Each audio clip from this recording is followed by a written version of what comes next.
প্রয়োজন,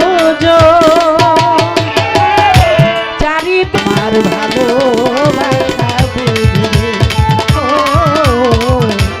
আমার ভালোবাসা বুঝবে।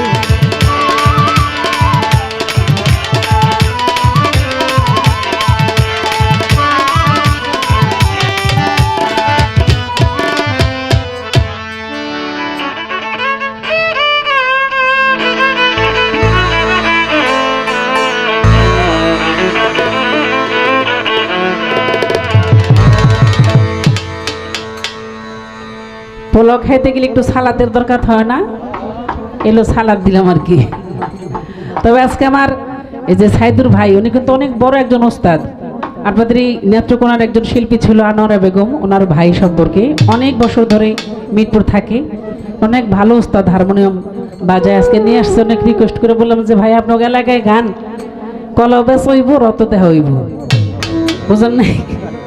তা আজকে উনি মন পড়ে বাজাইতে পারতেছে না, মাইকটা ওনারা খুব ডিস্টার্ব করতেছে। ওনারা একটু টিপে সেরে দেন, কোন জায়গায় ঝামেলা ঠিক করে দেন ভাই।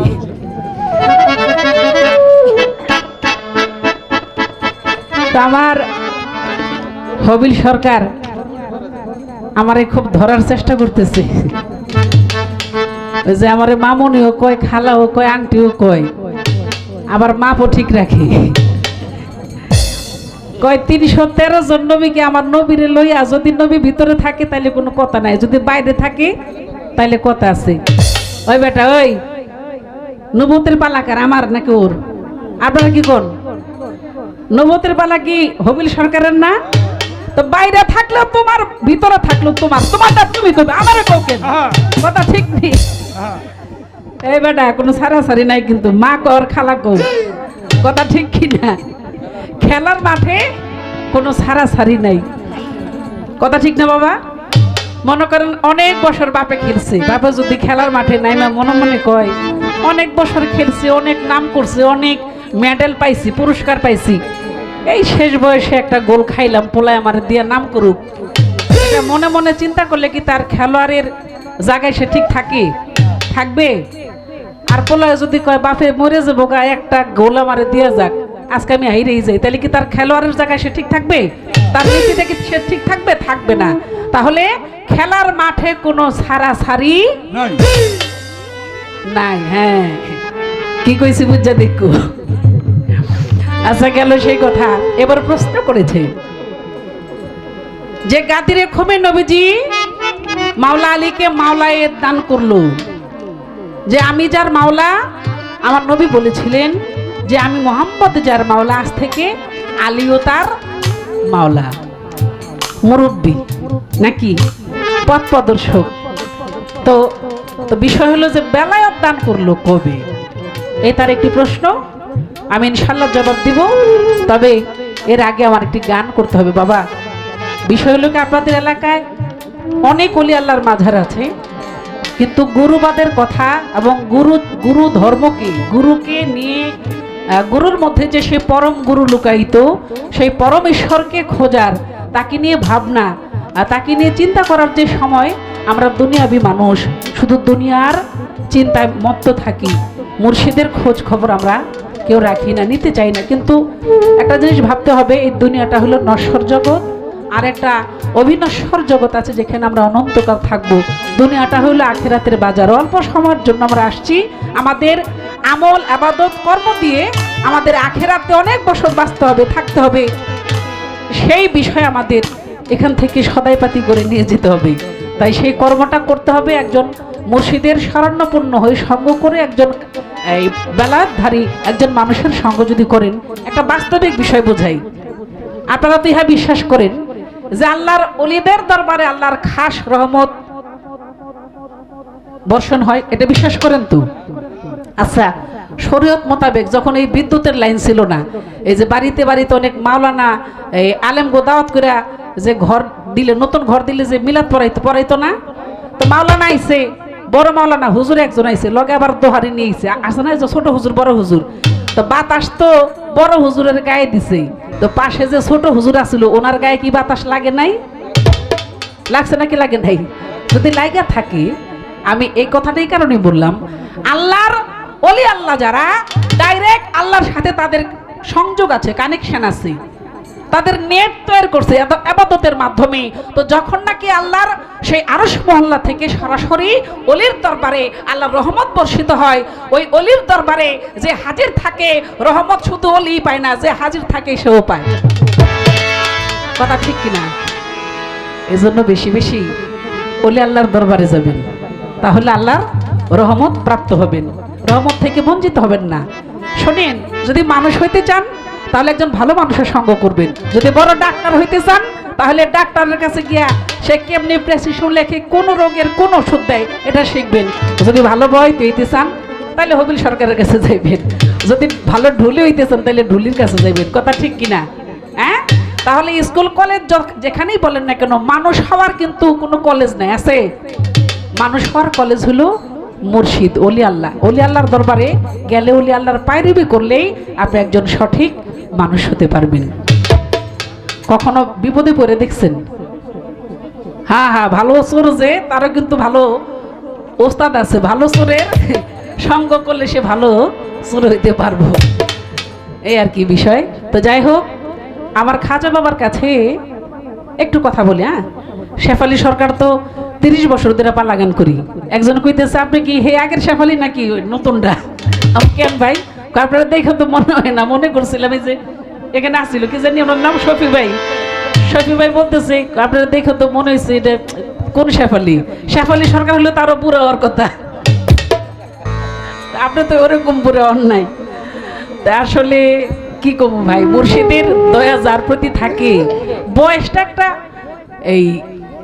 একটা সাবজেক্ট আর কি, যে 22 বছর 25 বছর 50 বছর যে মুর্শিদের কর্ম করে, মুর্শিদের পায়রামি করে, মুর্শিদের গোলামি করে, মুর্শিদের দয়া তার প্রতি থাকে।